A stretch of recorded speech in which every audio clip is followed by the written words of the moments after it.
welcome to PC Jack. Today we're going to be doing something a little bit different. This system here belongs to my brother and I sold this to him a while ago with some second-hand refurbished parts. It was originally from a gaming system, but due to the age of some of the components it was a bit downgraded to more of a home office type system to use. Now very recently it's been starting to have a lot of trouble and is actually not giving any display out. We tried to troubleshoot and it would boot sometimes into the BIOS, but sometimes it just wouldn't give anything at all. So while we could troubleshoot it a bit further, my brother does actually want to upgrade the system to be more ready to play games. He's not much of a gamer, but he would like to be able to play some titles. There is a slight problem with that though, in that graphics cards are extremely overpriced. And for the type of system he'd be wanting to have, he really wouldn't want to have anything too high powered. So that really puts him in the range of something like maybe a 1050 Ti or 1650, RX 570, that sort of range, but even those are really overpriced right now.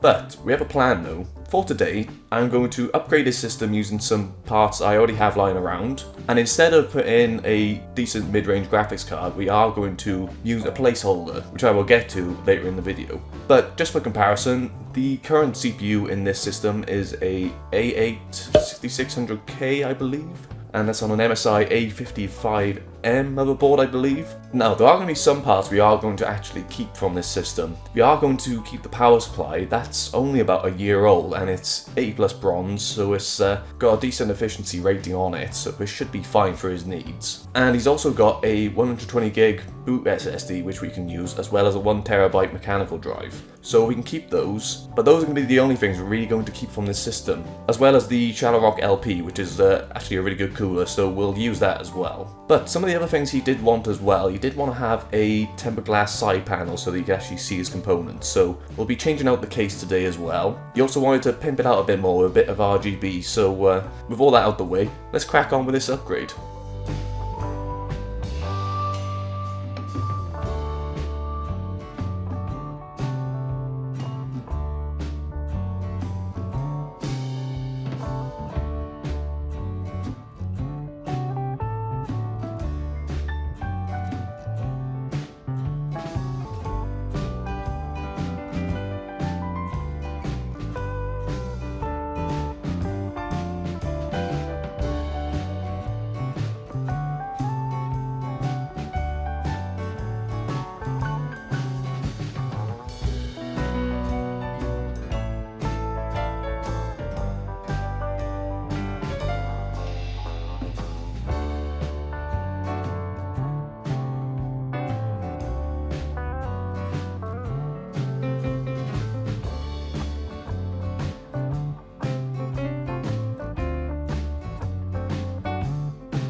So, as you can see, the system is all set up now. Ignore the wardrobe change, this is actually being filmed the day after I built this system, in case you're wondering. But overall, it's a lot smarter than how it used to look anyway, and obviously because we've gone with a mini ITX motherboard, it's a lot more compact. And as he requested, we've blinged it out a little bit with some RGB, so we've just got a Cooler Master sickle flow fan on there from a Hyper 212 that I used to have, and also the motherboard itself has RGB built in.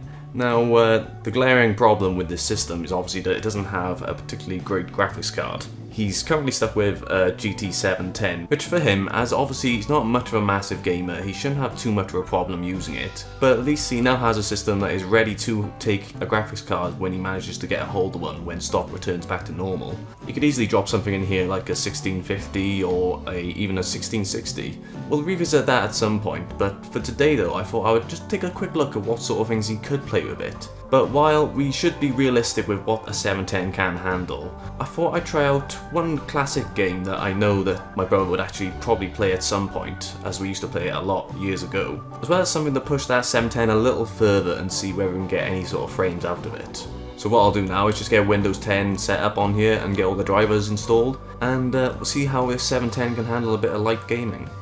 Here we go, so I've just got CSGO loaded up on this system just to see how well a GT 710 can actually handle any sort of gaming.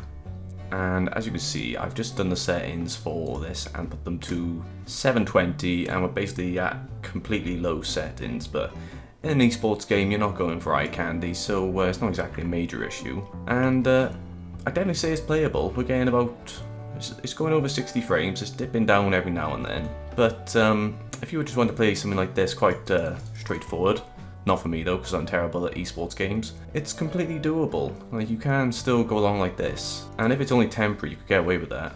And I just got a kill, that's great.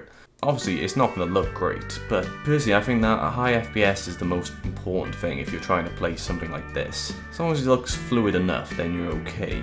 Why don't we switch it up and try a different title that this system should be able to handle? Okay, so we've got something a little different this time. We've actually switched up to GTA San Andreas. Obviously, it's a really old game, but on a 710, it's not going to be any problem whatsoever to run. And instead of running at 720 like we were on CSGO, I'm actually on 1920 by 1080 at the moment. It's still perfectly playable for a game this old. It's still enjoyable, so you could easily get away with playing something like this. Obviously, you're not going to be able to play something like GTA 5 at very high settings, but this will do the job for now anyway, and until he can actually get a decent mid-range graphics card, or even just something a bit more budget, at least he, oh god, I just got hit by a car. At least he can still play these retro games and still have some semblance of performance out of it.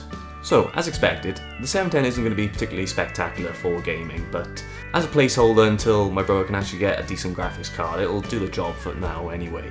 And the system will be more than ready to take a graphics card when the time comes. Hopefully he's pleased with it. I think it's a lot more interesting to look at compared to the last system, so yeah. That's it for today's video. If you enjoyed it, then please feel free to like and subscribe for more videos on the way soon. Thank you, and I'll see you next time.